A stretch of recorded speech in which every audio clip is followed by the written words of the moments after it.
Hello friends, समसामयिकी प्रश्नों की श्रृंखला में आज हम आपके लिए लेकर आए हैं करंट अफेयर्स से संबंधित क्वेश्चनों का पार्ट 3। इससे पहले हम करंट अफेयर्स विषयों पर ही 2 वीडियो अपलोड कर चुके हैं और कल हमने टेस्ट सीरीज़ का पार्ट 1 अपलोड किया था।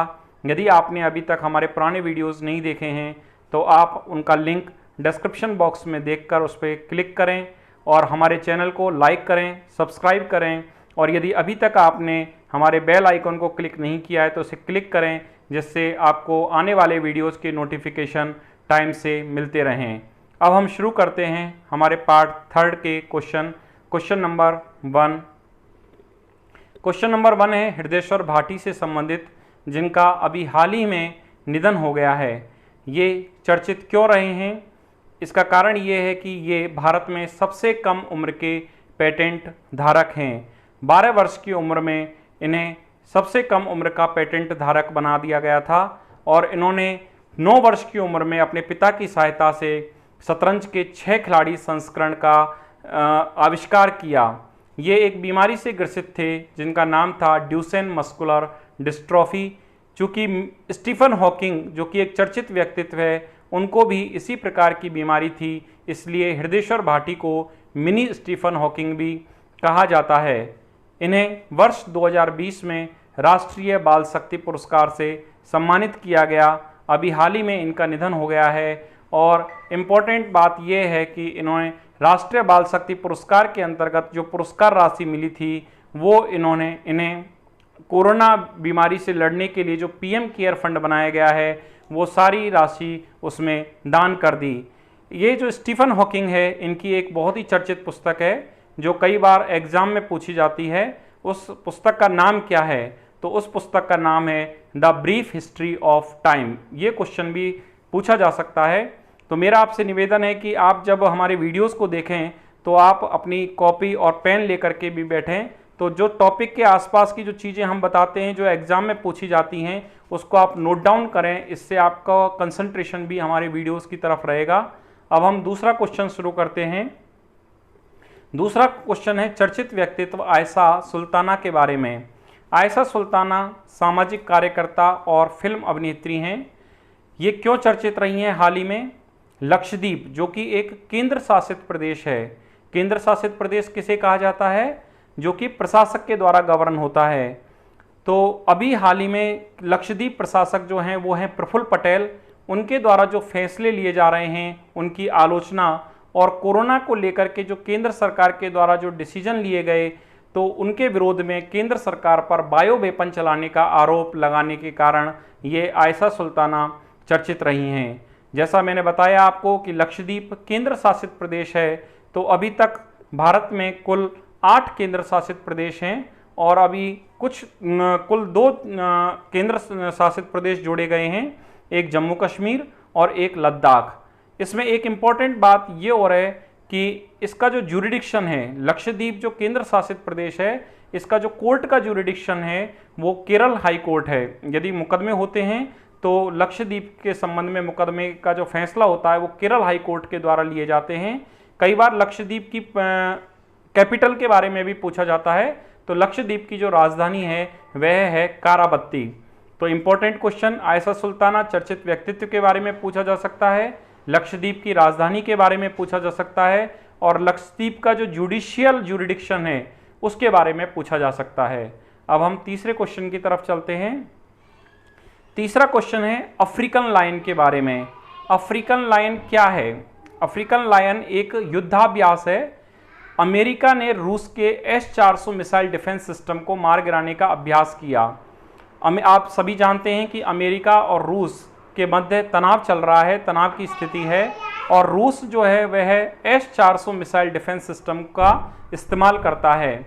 इस अभ्यास को किया गया था अफ्रीका महाद्वीप के मोरक्को में और इसका नाम दिया गया African lion. S-400 missile defence system का यूज़ रूस और चीन दोनों देश करते हैं, इसलिए कहीं ना कहीं इस अभ्यास के द्वारा अमेरिका ने रूस और चीन को कड़ी चेतावनी दी है। अगला जो प्रश्न है उसकी तरफ चलते हैं। अगला प्रश्न है रोड टू रिफॉर्म के बारे में। आप जैसा कि आइकॉन देख रहे हैं, फिल्म रोड टू रिफॉर्म, जिसमें आपको मुख्यमंत्री अशोक गहलोत भी दिखाई दे रहे हैं। तो ये एक फीचर फिल्म है जो कि कैदियों के प्रति समाज का नजरिया बदलने के लिए बनाई गई है और इसके जो रचित हैं वो राजीव दसोत, जो कि कारागार महानिदेशक हैं राजस्थान के, उनके द्वारा रचा गया है और इसका निर्माण किया गया है इस फीचर फिल्म का संजीव शर्मा के द्वारा।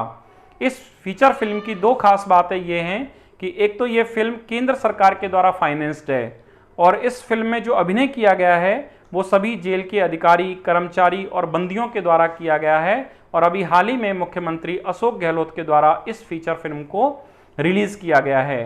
तो ये एक इम्पोर्टेंट क्वेश्चन है, राजस्थान की जो एग्जाम्स होती हैं उसमें ये पूछा जा सकता है कि feature film road to reform जो है उसके रचयिता कौन थे और ये फिल्म किस थीम पर आधारित है।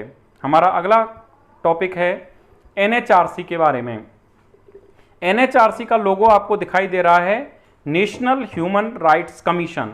इसका नाम, पूरा नाम जो है वो नेशनल ह्यूमन राइट्स कमीशन है और हिंदी में इसको बोलेंगे राष्ट्रीय मानवाधिकार आयोग, जिसकी स्थापना 12 अक्टूबर 1993 को हुई थी।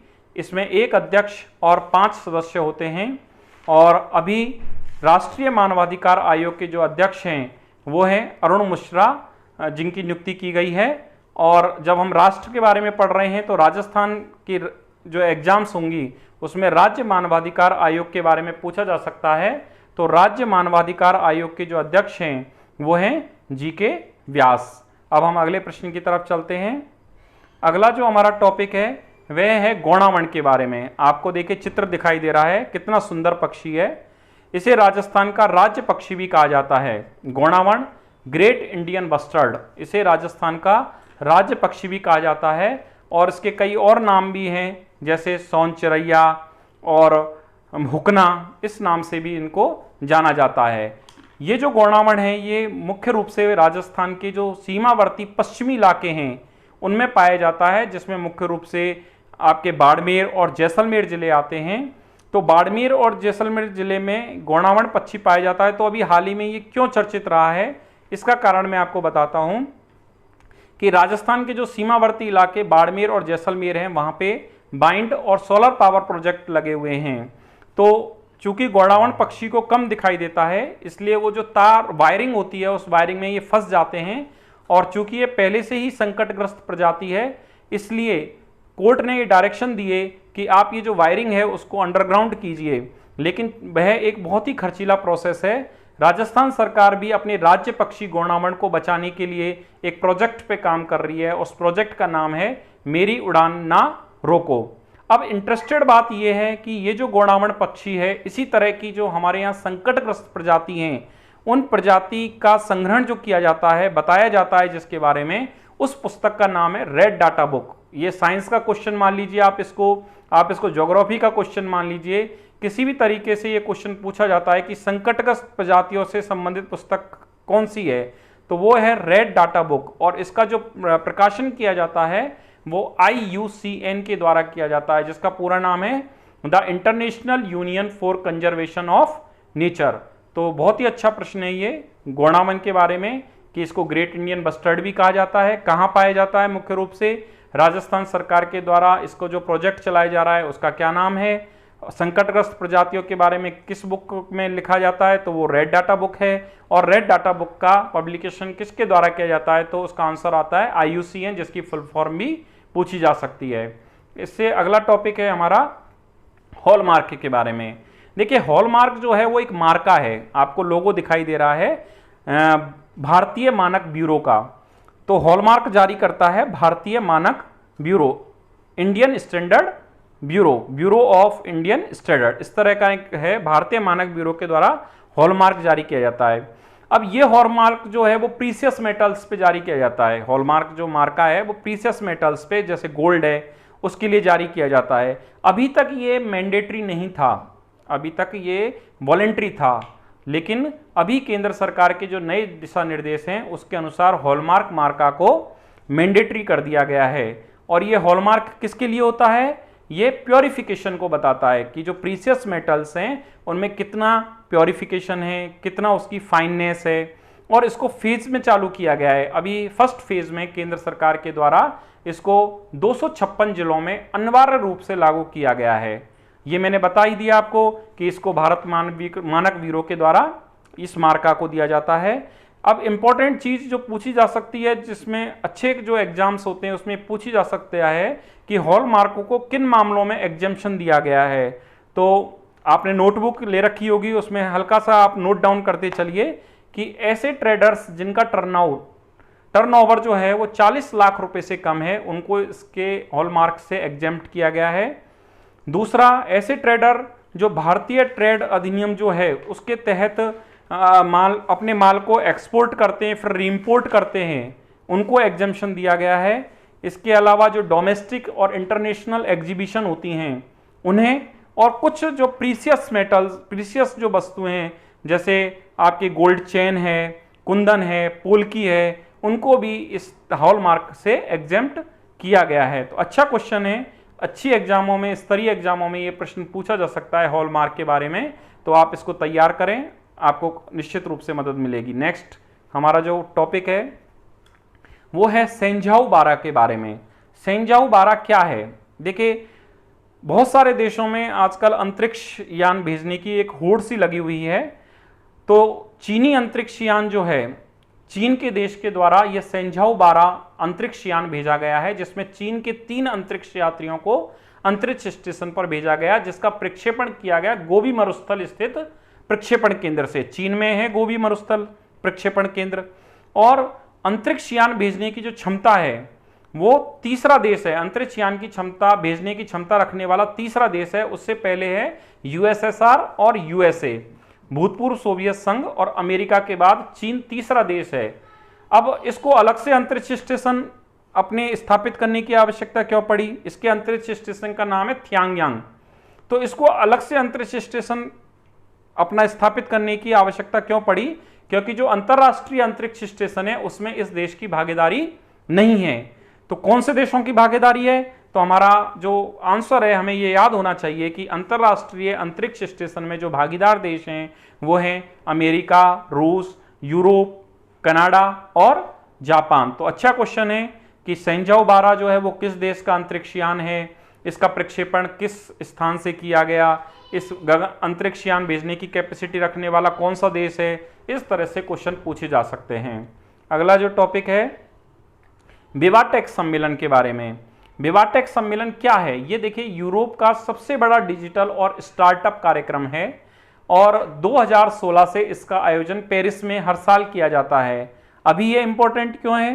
क्योंकि हाल ही में इसका आयोजन हुआ है, 5th संस्करण जो का इसका आयोजन हुआ है, और माननीय प्रधानमंत्री नरेंद्र मोदी जी जो हैं वो इस सम्मेलन के चीफ गेस्ट हैं। तो क्वेश्चन ये पूछा जा सकता है कि यूरोप का सबसे बड़ा डिजिटल स्टार्टअप कार्यक्रम विवाटेक सम्मेलन, और अभी हाल ही में जो इसका 5वां संस्करण हुआ है उसमें मुख्य अतिथि कौन रहे हैं। अगले क्वेश्चन की तरफ चलते हैं। सेंट्रल विस्टा, अभी ये हाल ही में चर्चित रहा है। सेंट्रल विस्टा प्रोजेक्ट कोरोना के चलते हुए विपक्ष के निशाने पर रहा है ये प्रोजेक्ट। तो ये प्रोजेक्ट क्या है? देखिए, राष्ट्रपति भवन से लेकर के इंडिया गेट तक का एक मार्ग है 3 किलोमीटर, जिसको सेंट्रल विस्टा प्रोजेक्ट्स के नाम से जाना जाता है, और अभी इसका कंस्ट्रक्शन वर्क चल रहा है। उस कंस्ट्रक्शन वर्क में प्राइम मिनिस्टर रेजिडेंस, प्रधानमंत्री आवास भी शामिल है।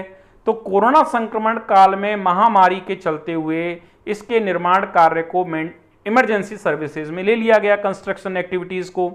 तो जो निर्माण कार्य विपक्ष के द्वारा इसकी आलोचना होने लगी कि जब हमारा देश कोरोना महामारी से ग्रसित हो रहा है, हमारे यहाँ टीकों की समस्या है, तो ये निर्माण कार्य क्यों किया जा रहा है?